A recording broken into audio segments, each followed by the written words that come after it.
Bonjour Elisabeth Noir. Bonjour Nicolas. Retour ce matin sur les discussions parisiennes concernant la filière nickel. Vous recevez Thomas Sevestre, l'un des participants.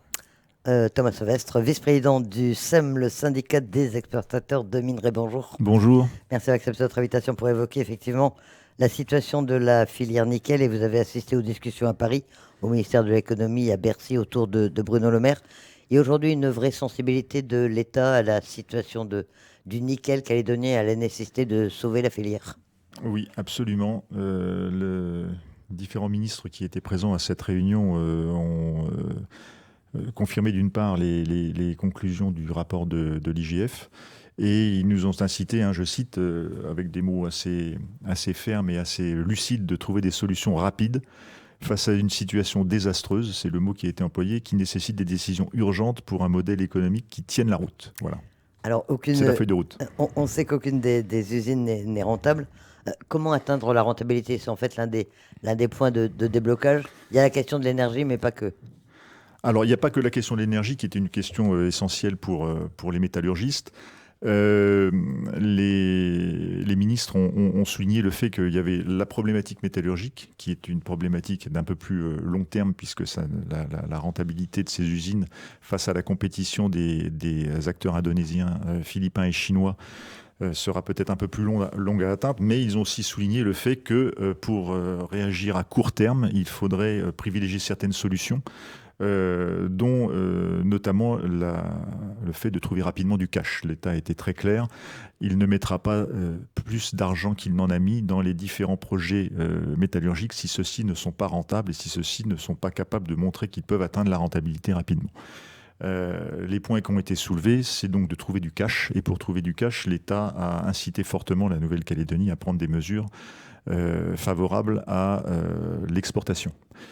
Évidemment, l'exportation de minerais non valorisables localement, puisque c'est ce que prévoit le Code minier calédonien et c'est ce qui fonctionne depuis maintenant de nombreuses années. Pour cela, il demande à ce que les exportations soient facilitées, par exemple en demandant à ce que les exportations soient autorisées non plus par mineur et par client et par pays, mais des autorisations générales par mineur qui puissent après choisir d'exporter soit vers le Japon, soit vers l'Australie, soit vers de nouveaux clients qui seraient intéressés par les caractéristiques du minerai calédonien. Et puis de permettre aussi d'extraire du nickel pour permettre aux usines métallurgiques locales d'atteindre leur nominal rapidement, puisque c'est aussi une exigence pour elles d'atteindre plus rapidement la rentabilité. Pour faire un point de situation, les exportateurs, l'exportation de minerais pour l'instant, ça ne concerne pas les trois unités métallurgiques. L'objectif, c'est que chacune aujourd'hui fasse de l'exportation. Alors, une des suggestions qui ont été faites à Paris, c'est de dire, écoutez, le temps de trouver une solution pérenne pour l'ensemble des acteurs métallurgiques, c'est de les autoriser à exporter. À ce jour, l'ASLN exporte depuis un certain nombre de sites, même si les sites qui étaient destinés à l'exportation sont à ce jour fermés ou bloqués pour les raisons qu'on connaît et on ne va pas revenir dessus ici aujourd'hui. Vallée aimerait pouvoir exporter. Pour des ressources, pardon, oui. Excusez-moi. C'est l'habitude qu'on a tous encore. Souhaite pouvoir exporter et l'État incite KNS aussi éventuellement à pouvoir exporter. Mais après, ce sont des décisions politiques locales. Puisque pour pouvoir permettre d'exporter, l'État incite aussi éventuellement à l'ouverture à l'export des réserves métallurgiques que sont Thiébagui, Cognambo et Goro. Mais ça relève de décisions plus politiques, mais ça pourrait être des solutions envisagées temporaires.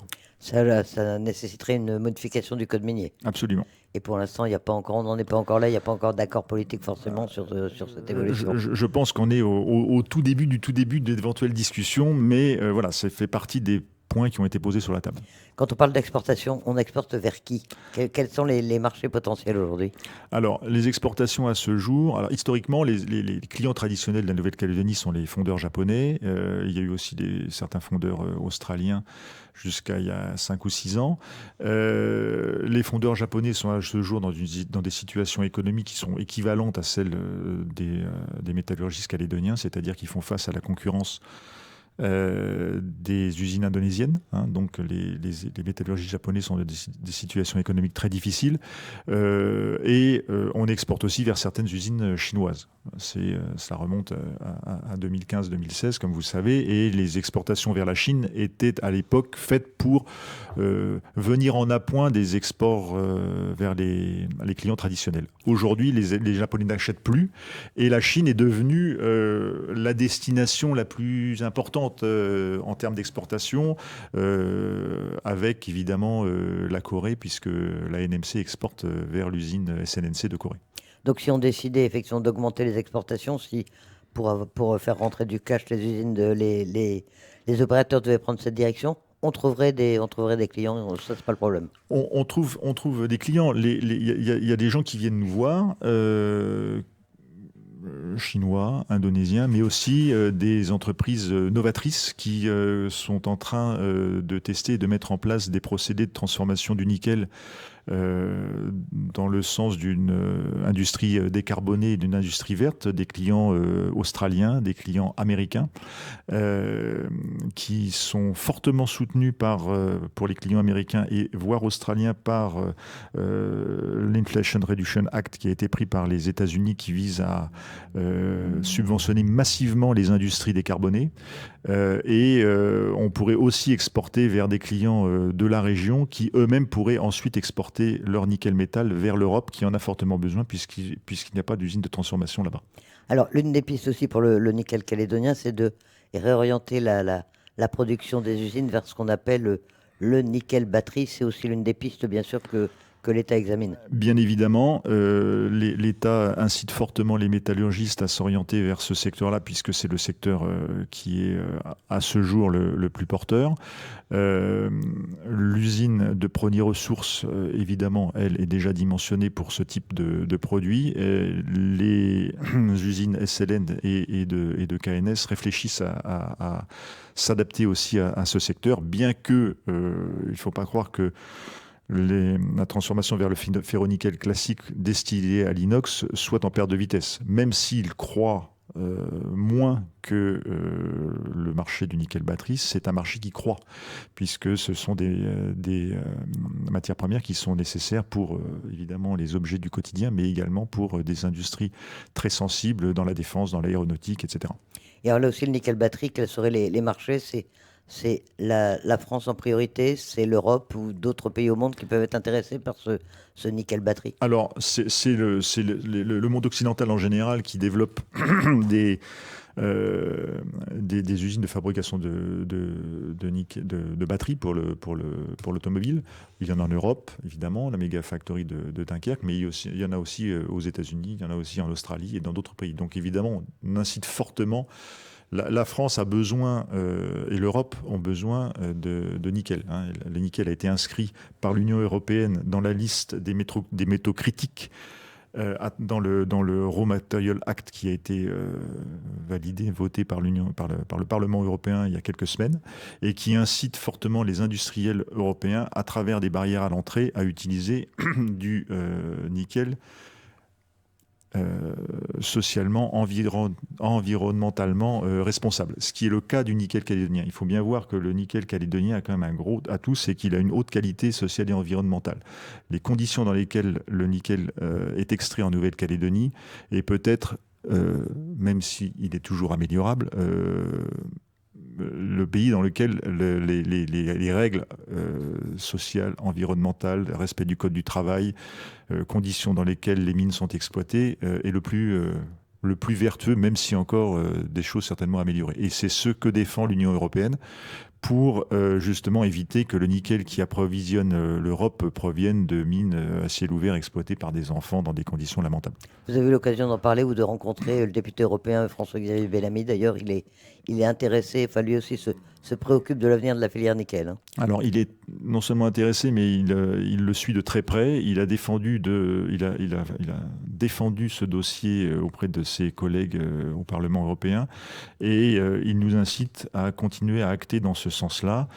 Il a retenu une des idées qu'on a avancées, qui consiste à mettre en place un label, ou à reconnaître un label au nickel calédonien, justement pour valoriser ces conditions d'exploitation.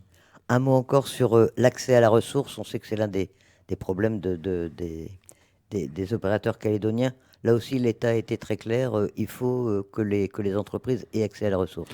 Il faut que les entreprises aient accès à la ressource, c'est indispensable. Il faut que, c'est ce qu'ont défendu les industriels et les mineurs, il faut qu'on puisse mettre en place rapidement une sorte de task force qui vise à dénouer l'ensemble des demandes d'autorisation qui sont en souffrance depuis plus de 3 ans dans les différents services administratifs de la Nouvelle-Calédonie, de façon à ce que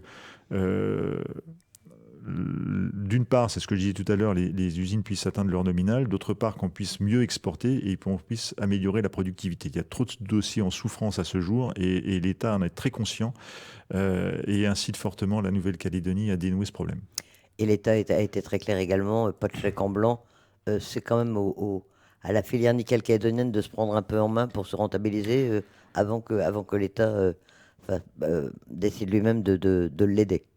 L'État ne soutiendra financièrement l'industrie du nickel en Nouvelle-Calédonie le jour où il sera persuadé que le modèle qui a été retenu est rentable et pérenne.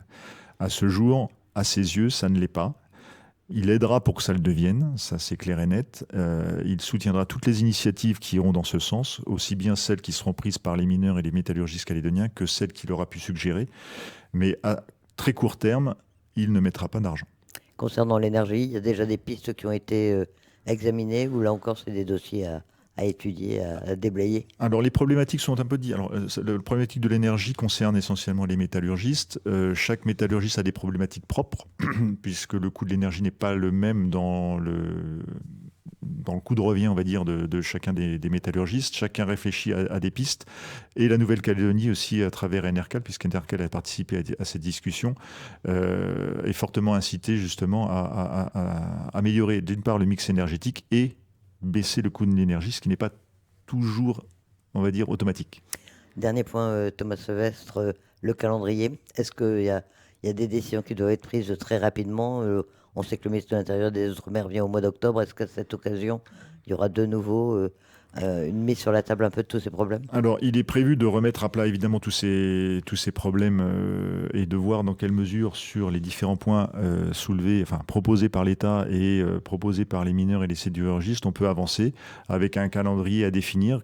Pour l'instant, il ne l'est pas, mais voilà, il y aura différentes étapes, ce qui peut être fait rapidement et ce qui peut être initié pour donner et porter ses fruits à plus moyen terme. Mais on a l'impression qu'aujourd'hui, l'État est vraiment décidé à faire avancer le dossier, à aider la Calédonie à le faire avancer. Il est décidé, d'autant plus qu'il a annoncé qu'il avait prolongé la mission de l'inspection générale des finances, et que les personnes qui ont participé à la rédaction du rapport sont à la disposition des mineurs, sont à la disposition des métallurgistes, sont à la disposition du gouvernement pour fouiller un peu plus les solutions qui ont été proposées. Thomas Sevestre, vice-président du syndicat des exportateurs de minerais. Merci d'accepter notre invitation. Merci à vous.